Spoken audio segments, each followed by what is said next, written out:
Sud Radio, 10h midi, Valérie Expert. Avec vous sur Sud Radio jusqu'à midi, 10h, 11h, 11h moins le quart comme tous les vendredis, c'est Gérard Collard qui est avec nous. Bonjour Gérard. Bonjour, il n'y a pas que la télé. Il n'y a pas que la télé, absolument. Voilà. Et il faut lire et ça fait du bien. Vous lisez beaucoup vous en ce moment ? Oui, je lis les nouveautés qui ne sont pas parues, je lis les anciens, beaucoup de choses anciennes.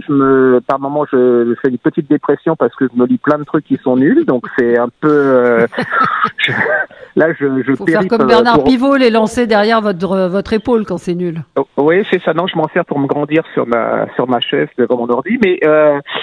Non, c'était pas Bernard Pivot qui faisait ça d'ailleurs, c'était... Non, c'était celui qui est mort à vélo, là. À Deauville, à Dernalier. Edernalier, absolument. Pardon. Absolument. Jean Edernalier, absolument. Donc là, vous vous en servez pour caler les pieds de table ou pour voilà, ou pour me grandir face à moi-même. Je me les mets sous les fesses et ça fait du bien, quoi. Bon, alors qu'est-ce qu'on... Oui. Comment ça va? Tout va bien?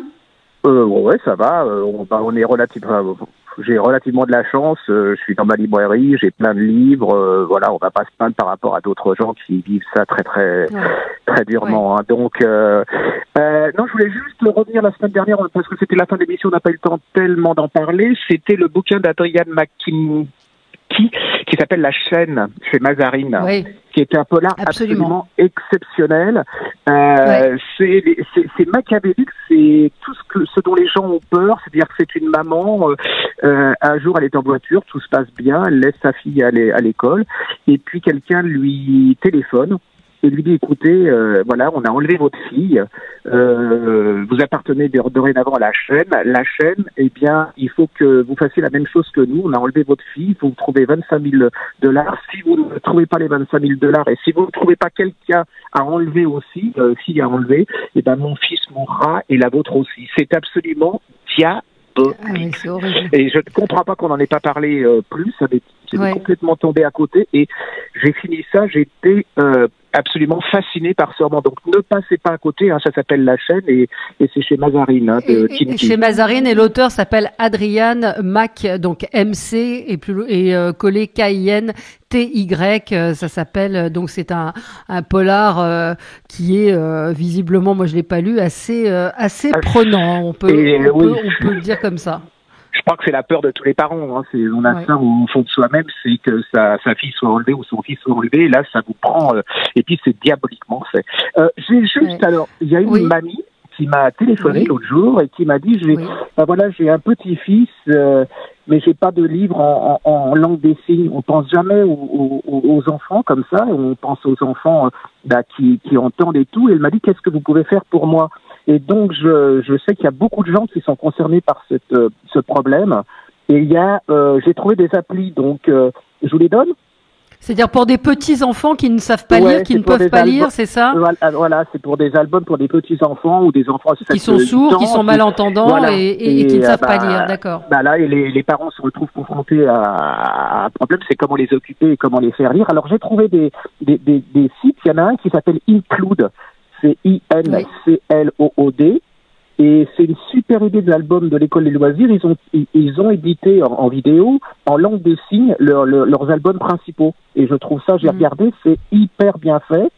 Vous avez un autre aussi, on le mettra sur le site de Sud Radio, c'est le CNRHR. C'est aussi plein de comptines qui sont mis en vidéo avec la langue des signes.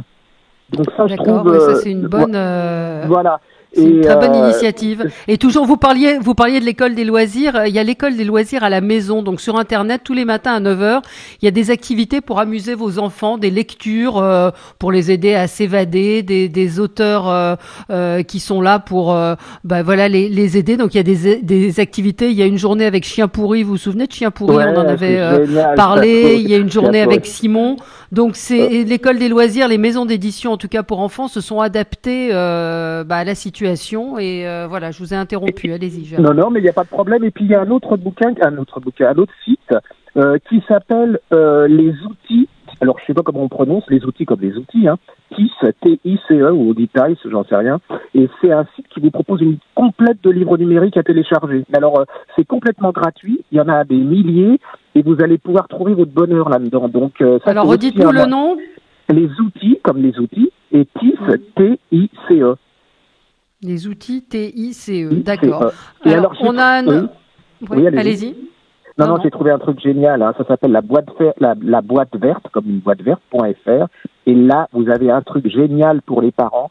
C'est 44 modèles d'avions en papier. Vous imaginez, c'est génial. Moi, j'ai essayé. Oui, mais comment on le trouve?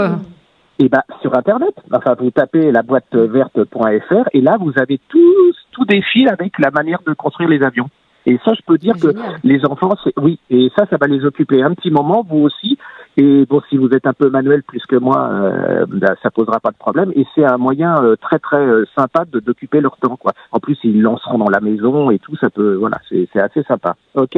Bon, il y a un auditeur qui est un fan, qui nous écoute beaucoup, qui s'appelle Gourdance, qui est très drôle, et qui nous conseille un livre qui s'appelle Grands espaces de Russell Roland, qui est paru chez Autrement. Je sais pas si ça vous dit quelque chose. Ça dit rien, ça se passe dans le Montana, visiblement, avec dans les grands espaces. Et il dit il y a rien de tel pour lire en période de confinement. Ça a l'air d'être bon. Je vais essayer de le lire.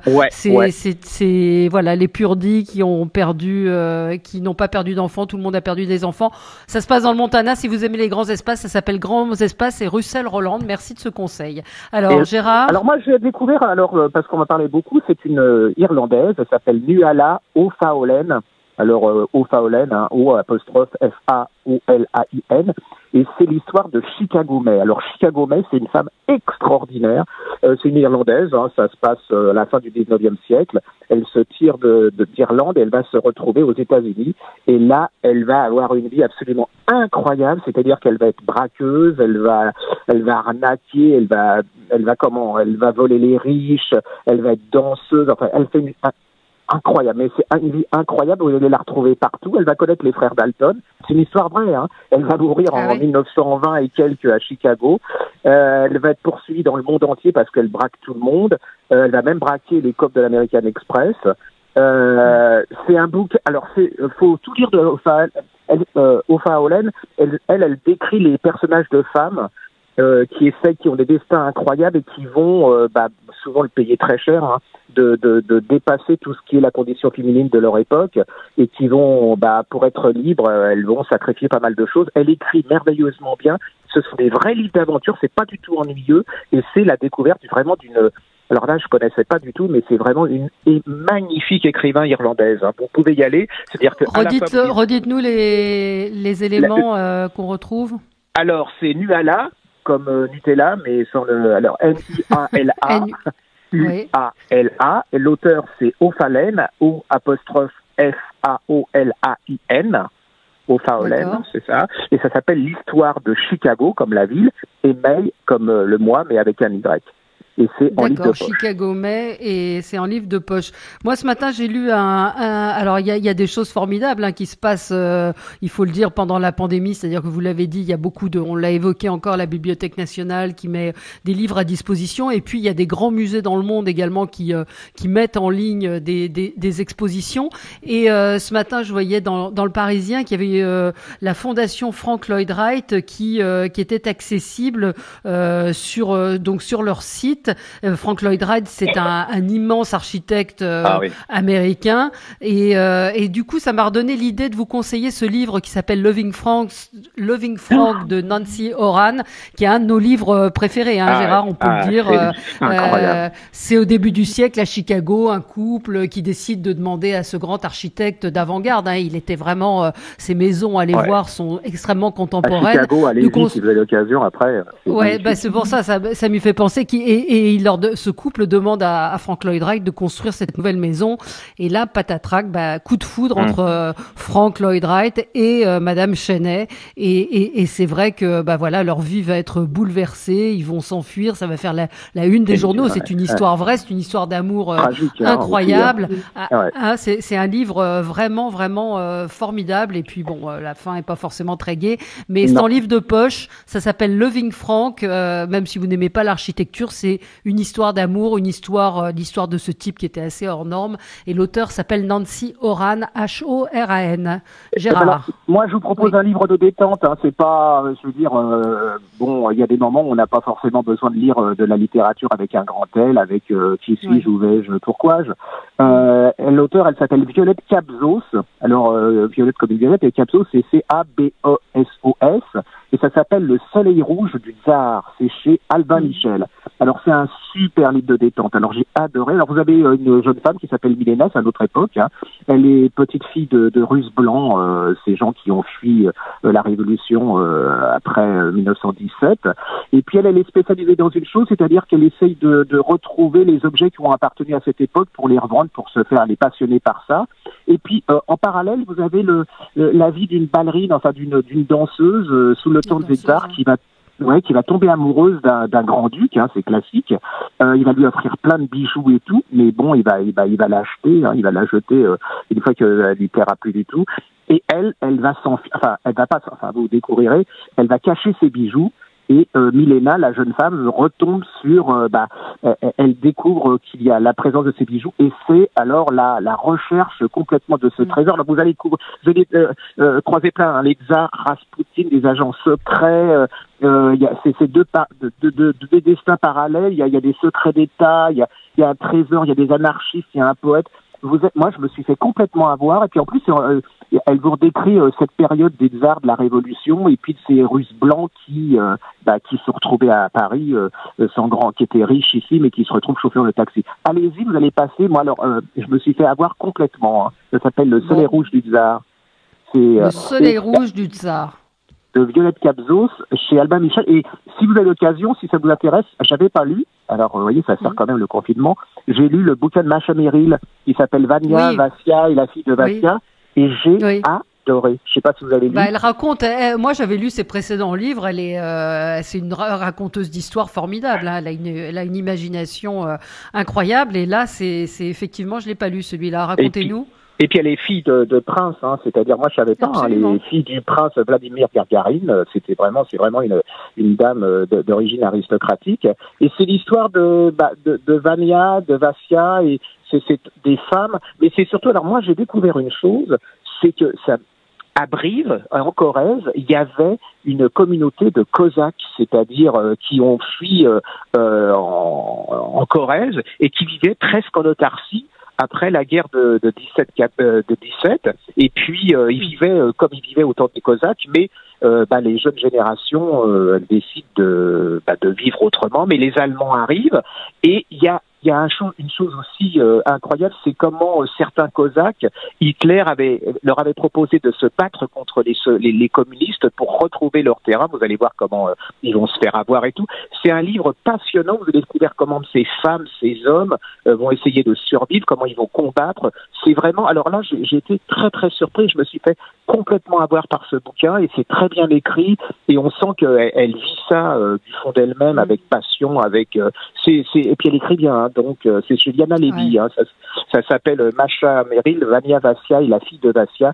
C'est vraiment des personnages de femmes et d'hommes, vous vous en souvenez très très longtemps. Voilà. Bon, écoutez, voilà, il y a toujours notre... je sais pas, Thibaut, on a le temps? Non, on n'a pas le temps. Juste, notre auditeur, toujours Gourdance, qui a beaucoup d'humour, nous conseille également Les Évasions célèbres de Frédéric Bernard en période de confinement. C'est un livre qui est paru aux éditions Massane, que je ne connais pas, mais on va se pencher dessus, cher ami, qui nous conseille. Merci à vous, Gérard, et puis lisez, allez dans vos bibliothèques, cherchez, allez voir sur les sites pour lire en ligne également. C'est vrai que c'est dommage qu'on ne puisse plus expédier de livres par la poste. C'est bien dommage. Merci à vous, Gérard. Prenez soin de vous, restez chez vous. On se retrouve nous dans un instant avec vous pour commenter l'actualité. Sud Radio, 10h midi, Valérie Expert.